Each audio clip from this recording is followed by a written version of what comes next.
Comme chaque matin, les bénévoles de la Banque Alimentaire font leur tournée des grandes surfaces, une collecte qui existe depuis plus de 20 ans. Tout ça s'est rodé bien apprécié, je dirais presque minuté.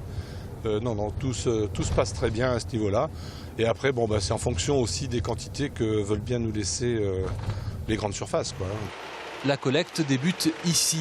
Ce gérant de supermarché fait préparer chaque matin une palette comme celle-ci. Ces produits sont retirés des rayons 6 jours avant leur date limite de consommation.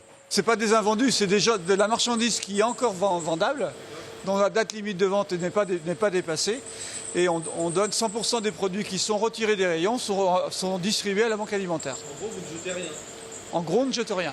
Cette grande surface ne serait donc pas concernée par le rapport du député PS Guillaume Garot, qui entre autres propose d'obliger la grande distribution à donner les invendus aux associations qui en feraient la demande.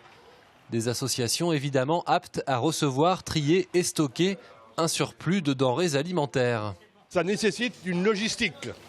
Mais nous, la Banque Alimentaire de la Vendée, on a la logistique. La preuve, c'est que l'an dernier, on a collecté dans les grands magasins sur le département de la Vendée 253 tonnes. Donc c'est pas négligeable, je veux dire.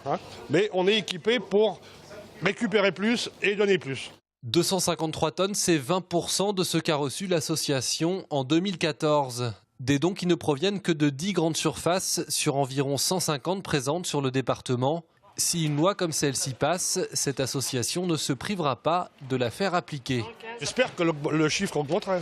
Ça me paraît normal. S'il y a une loi, les chiffres devraient augmenter. On démarchera les grands magasins si une loi ou une recommandation passe au niveau de ce gaspillage alimentaire qui effectivement existe dans l'Hexagone en France. En Vendée, la Banque Alimentaire enregistre plus de 8000 bénéficiaires, un chiffre stable.